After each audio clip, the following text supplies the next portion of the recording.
I think sometimes people confuse marketing with sales, right? You can't sell a book until it's done, but you can be marketing for it, because marketing is all about just your visibility and growing your audience and getting people to, take that step to get on your email list and to want to stay in touch with what you're doing through email and social media.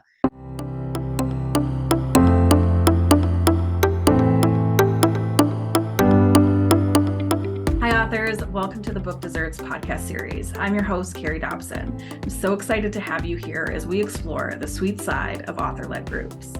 This podcast is for you if you're already an author or you have a book in the making. And when you think about the impact that you want to have, yes, you have your book and you want to go beyond your book and you want some of that work that you're going to do out in the world to include groups. I hope you're ready for this tasty exploration of author-led groups. Let's jump into this next episode.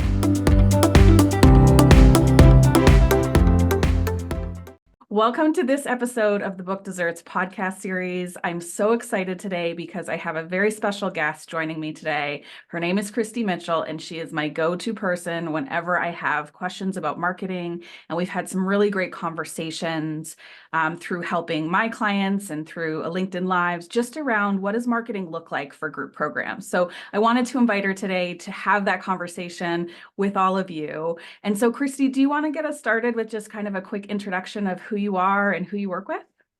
Sure. So I'm a marketing consultant, strategist. I work with coaches, consultants, and a lot of solo business owners who are DIYing their own marketing and really just kind of get to a place of relying on referrals and word of mouth for so long, feeling like, okay, I need to get serious about this marketing thing if I want to be able to impact more people and to grow my business in the future. Love it. And the reason I wanted to invite you today was just to have the conversation. Most of the people who are listening to this podcast are authors who either have a group program or are thinking about a group program. And it's really this effort with the group program is, to get more people to, have read their book, but then to go a little bit deeper and do more with what the book contains. So I'm curious if you would be willing to kind of share what it is you think people need to know about when it comes to marketing and group programs. The first thing I would say is start yesterday. As harsh or funny as that may sound, I mean it in all seriousness because, Carrie, you and I have talked before. It's a lot of times people wait until the thing is ready, whether maybe it's the book. I mean, I've seen that misconception before too. Like, I can't start marketing until the book is done. Or I can't start marketing until the group program's ready, or this new offer I have, or whatever it is. And the reality of it is that I think sometimes people confuse marketing with sales, right? You can't sell a book until it's done, but you can be marketing for it, because marketing is all about just your visibility and growing your audience and getting people to, take that step to get on your email list and to want to stay in touch with what you're doing through email and social media. So yes, that is the first thing that I'll throw out there. I love it, right? And I love that distinction between marketing and sales because you're right. It's there with the book, right? Now especially authors are encouraged, along the way, show your work, right? Talk about the book, talk about where you are, talk about the design, whatever stage you are, share with people kind of as you progress through it. And it's very similar with the group program, right? It's about not doing everything in secrecy and then saying, bam, I'm ready to sell it, but instead to bring people along for the journey. So what about kind of that marketing process or that behind the scenes part do you think is most important or kind of most appealing to people to be involved with? Getting people to take the step of getting on your email list, that might seem simple and maybe not super valuable, but it's huge. Because even if you can, get the hype going for the book that you're going to release, or, some new offer that you're cooking up behind the scenes before it's ready, getting people to take that step and get on your email list is kind of gold, because then you have a direct way to get in touch with them, to keep them updated, like you said, on maybe some of those sneak peek behind the scenes, here's an update. Get them involved so that they can share in the excitement of it with you, because then they're invested in the outcome too. They're going to be even more likely to buy the book, sign up for the group program, if they've kind of been hearing about it all along the way.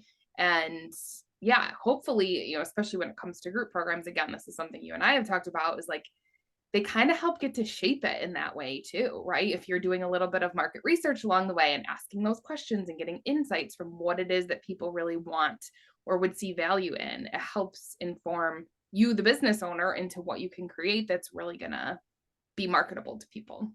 I think that's such an important point about how you can actually get feedback from the people that you want in your group program along the way through your marketing efforts. And, we've talked mostly on LinkedIn. And so that's a great place to talk about it, where it's like polls and like, what questions do you have? And all those kinds of things. It sounds like you're just doing market research, but you are actually marketing while you're doing that. I love that idea. Yeah, Yeah. for sure. I'm curious too about kind of, are there mistakes that you see people making when it comes to the marketing message, specifically kind of around group programs? Yes. I was actually just reviewing content for one of my coaches who's in my group this week. And she was working on the landing page content. And this is so typical, I think. The good thing was she was leading with like pain points that her group program is addressing. Then she got right into like the nitty-gritty details of what the offer was, and I was like, okay, if we're gonna speak to the pain points, which that's huge. I mean, that's even a more common mistake, is not speaking to the pain points and just Totally. jumping right to the details of like, okay, we're meeting on this day and this time and this is what it costs. And like, people aren't ready yet. Like, they don't want that information right at the get-go. You need to speak to pain points, what it addresses for them, what will it help them do, and in that help them see the benefit of doing it. So that is really a much more critical story to tell at the beginning, rather than common mistake that I think you and I both see is, let me just jump in and tell you exactly what this thing is. Because I think as business owners, right, I've launched my own group things and memberships, and we invest so much of our mental energy and into figuring out those details. So it makes sense that those are important to us, and we feel like we need to talk about them. But I would encourage everyone to kind of like take a step back and envision who those people are that you're trying to reach with this offer, and what are the problems that they're having in their day-to-day life that this thing solves for them, and then explain to them that you understand what those challenges are and here's how this is going to help them. Do that first, then get into the details later. Yeah, I love that. So in my world, we call it the program promise, right? So what is it that people are going to accomplish or experience within your program? And one of the reasons we start there is obviously from a design standpoint, it's really important. But the other benefit is, once you know that program promise, that's what you can also take out to your marketing, because you're highlighting this is what the program is going to do, but you're getting them to understand their own pain point, that you understand it, that you're going to help them with it, all of those pieces.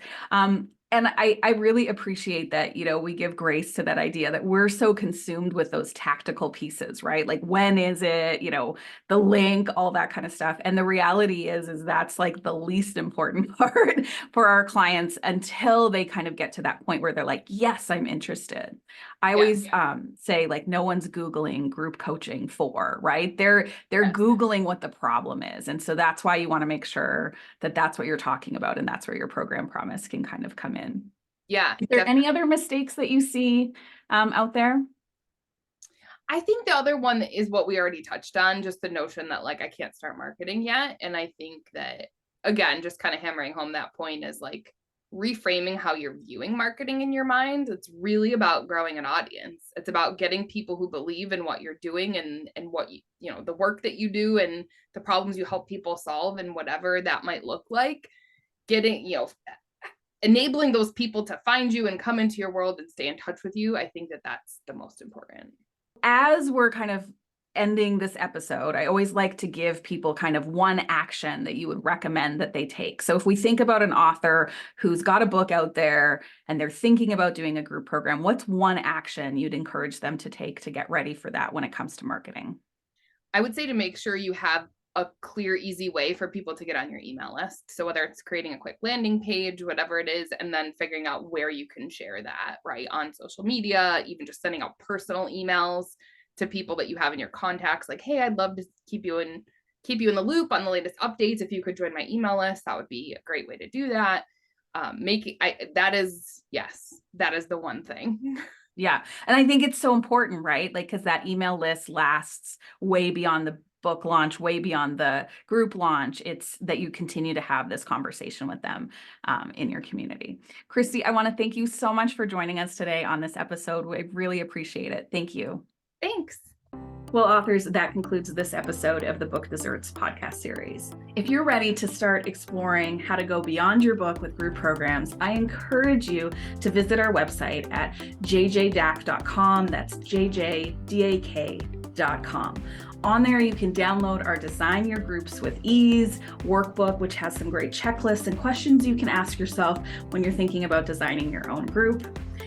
If you're more interested in having a conversation with me, your host, Carrie Dobson, you can go ahead and book a complimentary group program clarity session right there on the website. I'd love to have a conversation with you about your book and about your group that you'd like to put out into the world. Until next time, may your dreams be filled with your own book desserts.